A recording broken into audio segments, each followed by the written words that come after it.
We're already talking here on the Morning Brew. Tiffany just getting back into the studio because she was out live at Baum-Walker Stadium and met some fans out there. They've been camped out. When I tell you these people are dedicated, like they are dedicated. They've been camped out since 8 a.m. on Wednesday. The game's not till 2 today.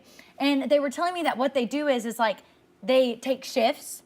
So these tents, they are set up like a home for the next few days. Like real beds out there. Some people brought their sleep machines. There's like grills, TVs, everything. And they take shifts. So like one tent might be for like 15 people, but like 5 will stay overnight. To keep an eye on everything. And then like they'll switch. So then like the next people will come the next morning and like, it's just a wild thing. There's like 15, 20 tents out there right now, but they were telling me that that's probably like over 100 people in the grand scheme of things that have been through the tents the last few days. And they said throughout the morning, it's just gonna get crazier and crazier and crazier. It's gonna be wrapped around probably in the next few hours.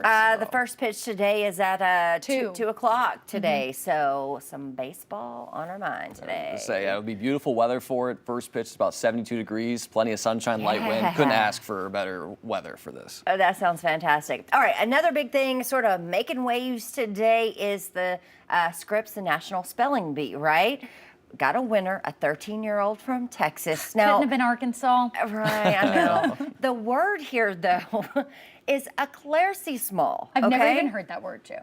All right, let's take a look at the video. He beat out hundreds of the nation's brightest spellers. The word that made him win it all. Listen. Éclaircissement.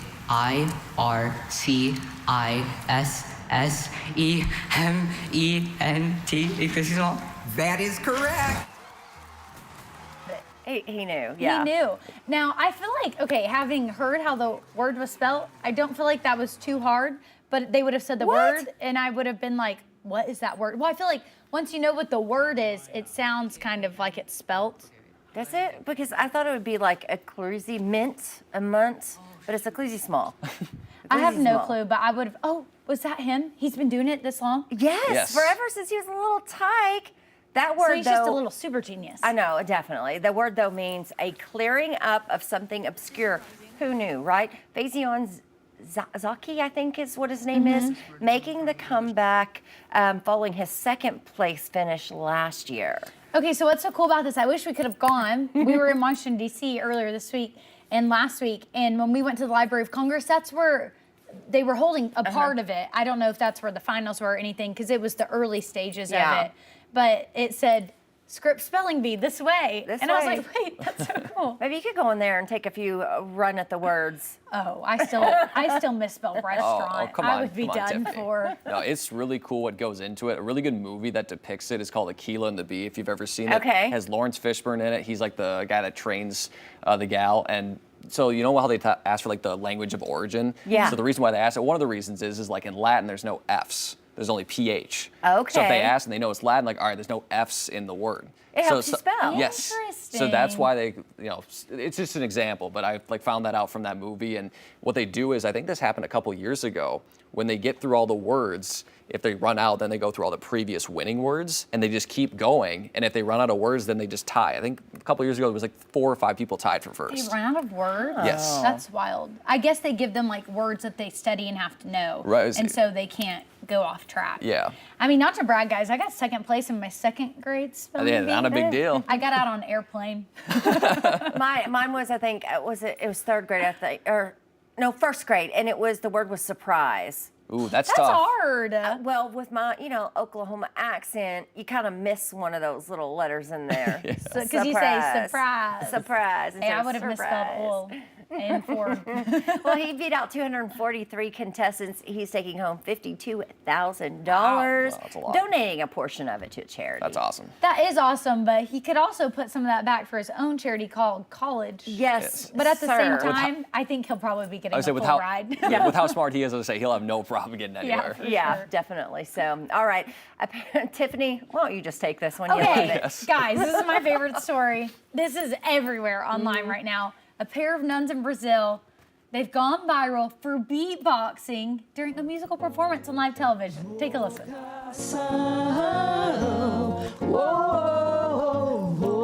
Coração,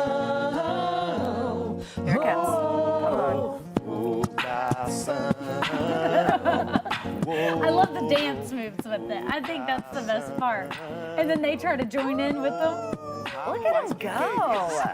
They're getting it. I mean, they spend a lot of time like together and stuff. Why not come up with a little musical performance? We're gonna have to make our own little Daily Brew beatboxing session here. Who can beatbox? Danny? I cannot beatbox. I for just the always life heard of if me. you say boots and cats, boots and cats, cats Boots and and boots, cats and boots. Yeah, that works. Well, this aired on a Catholic Portuguese TV channel where they just, appeared on the broadcast to discuss their work, but then it kind of turned into this, and then they freestyled the beat, and then the companions broke out in a dance, and here you go, you have a viral sensation. The rest was history. Yeah. Well, they weren't phased at all either. Like they just like broke on beatbox and it's like, all right, we're just gonna start dancing now. Hey, Yeah, that going with might it. really get some people into worship. You never know. I like it. All right, check this out. Shakira fans, okay, from around the world, they are pretty crushed right now because they were all turned away outside of Fenway because the show was canceled and just hours before it started. Live Nation, they're in Boston saying it was because of a routine pre-show check. It showed some structural elements just weren't up to standard. What in the world? Well, it says, okay, so it didn't just affect Shakira fans. The Jason Aldean and Brooks and Dunn performances were also called off for tomorrow night. Fans are saying they didn't receive notice, an email, text, nothing. Officials say fans can get a refund from the vendor that they bought their tickets from, but they're still figuring out if the shows will even be rescheduled at another date. But you think about big names like this, people are flying from everywhere or driving to see artists like this because now that they do these stadium tours and things like that, a lot of artists aren't coming to the smaller cities anymore. Right. They're just going and they're doing these regional big stadiums, and people come from all over. Right. Can you imagine getting a flight to Boston? I mean, a cool place to be. Yeah. But still, Yeah, you were because there for a reason. Yeah, because, you can't fault them for making the call because if they're putting the stuff together and they find out 3 hours before, For and sure. they can't let people in there. You can't risk it. You can't do it. But don't you think maybe you could have had all this put together a little bit sooner? You don't risk that kind of money. Yeah. Well, you would think you would evaluate those things before you agree to allow these shows to be at your stadium to begin with. And to make sure, ask them what kind of sets you have. They check those things before they let everyone buy these tickets. Because it's a bad look for the stadium and the artists had nothing to do with it. Right, exactly. But there are fans out there that are going after the artist and blaming them when they literally had nothing to do with it. I was reading that some of them, they came from overseas to I Boston. was saying these are concerts months in advance they plan. I will say on the side of things for like scheduling, it's tough because these stadiums obviously they have sports going on. So the Red Sox were probably playing maybe the day before, and so sometimes they don't have enough time to take this to set up the stage. So I know it can be very difficult with scheduling all that when you have sports, concerts, and all that. It's just a tough situation. Like you said, it's a good call. Like they did it, but it's just tough for those that couldn't make it. Yeah, for sure. All right. Well, a high school graduate from Georgia, check this out, jumped straight into work and just hours after walking the stage of his own graduation. He went to work at Burger King. He does the drive-thru. He's like, hey, I just graduated, but I got a shift to do, right? Michael Baker, still wearing his graduation medals, and it caught a customer's eye. She whipped out her phone. She took some video. People were so impressed by it. They did a fundraiser, and it's now raised over $48,000 for him.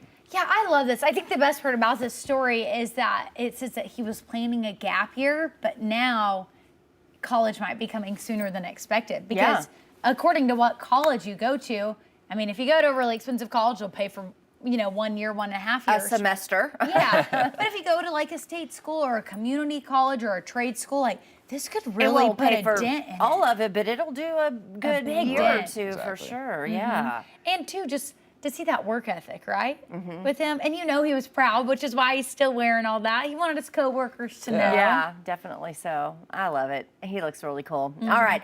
An Arkansas man, have you heard about this? Putting his own spin on a magical music out of an ice cream truck. It's really neat, right? Yeah. Okay, so this is pretty cool because he's mixing cold treats with some bass bumping music, and he's going viral for it. Carter Thweet has the story. Take a look.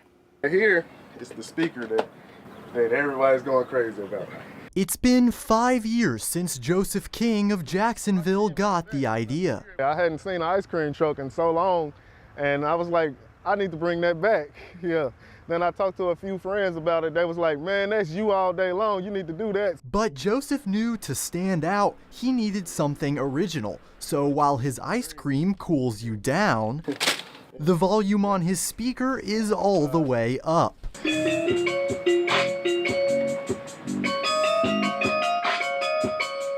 Last week, his bass-boosted version of The Entertainer caught the attention of Jacksonville resident Cheyenne Reed. I remembered that I had my security camera because I was like, no one's gonna believe me that that ice cream truck sounded like that. And so that was just kind of it, and I just posted it. Ice cream truck? Hold on, I don't know.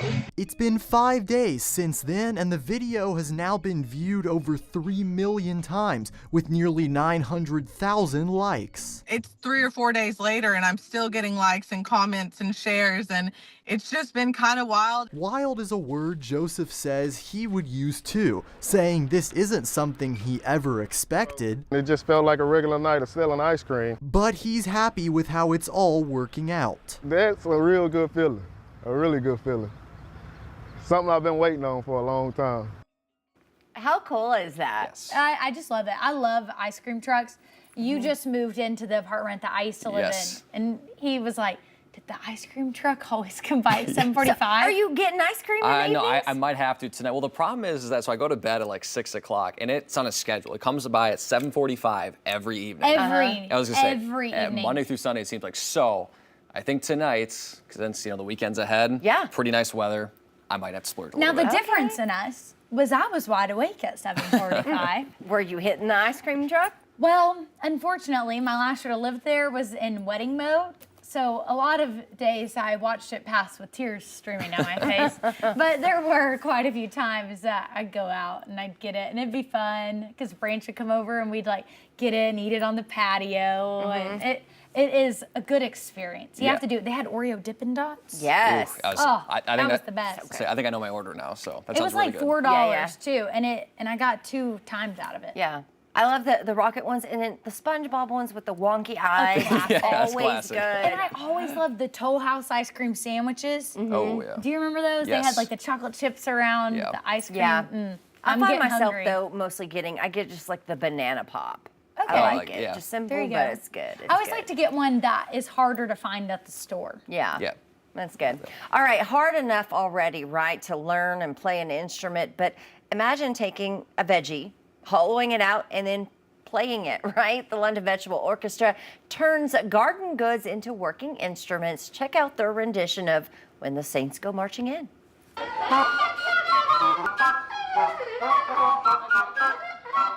Yeah.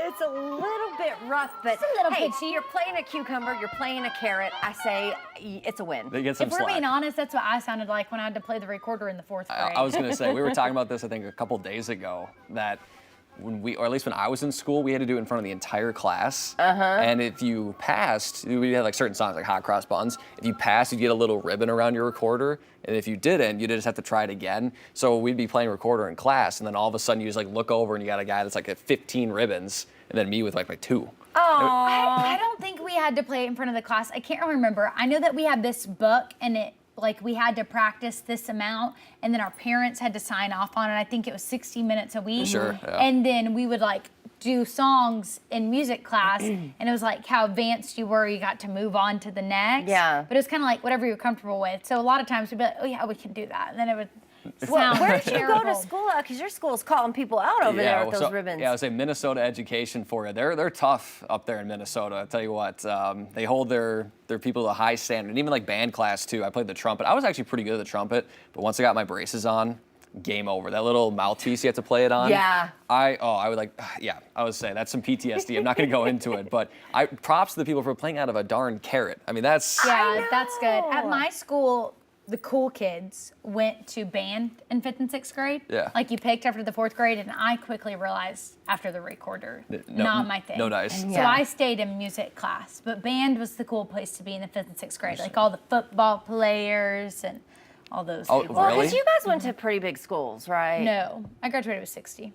Oh, I graduated with 500. But that was Yeah. in elementary. Oh, I in- see, In yeah. high school, I mean, band was still cool, but I mean, like football and stuff, they focused on Yeah, that. which but- is weird for us. If you were in band, you were a nerd. Like I was called a nerd, which is fine. Nerds make the money, but they would always Yeah. do choir. Because Yeah, you I had did choir. to choose band or choir. And so the kids that didn't really want to try, they went I to would choir. have been a cool See, kid I in went to Minnesota. a small rural Oklahoma school, so there wasn't like music class per se. I graduated with like 30 people, graduation, right? Yeah. So never really got to play instruments, but played sports. That's what you do. Oh yeah, Yeah. for sure. Mine was a small private school. We didn't have as many classes as like a big Minnesota school, but You because Danny, you know now, Danny is new here to Arkansas, Yes. from Minnesota. When you say Minnesota, why aren't you saying it like Minnesota? Okay, so the common misconception is that everyone is, oh, big old Minnesota, want to go up and fish at the lake, but we don't. Yes, we don't. yeah. That we was don't. pretty good. We don't all talk like that. So if you're in like the metro area you grew up, like Minneapolis, St. Paul, it's not too bad. Like again, like if I were to say like, yeah, I'm looking forward to the hockey game tonight, you probably caught it, right? I heard it. I heard but it. yeah, we don't usually talk that. Now, if you've seen the movie Fargo or the TV show Fargo, if you go Yeah. just north of the Twin Cities, that's what they'll nearly like North Dakota. That's all like this. Dakota, That's- one of my really good friends is from Minnesota, and let me tell you, he sounds like he's from Minnesota. really? And he can turn it on too, like, and do it. His Yep. parents sound like it even more. Yeah, my husband does that too because I mean, he's from Alabama, so of course he has similar accent as my Oklahoma accent.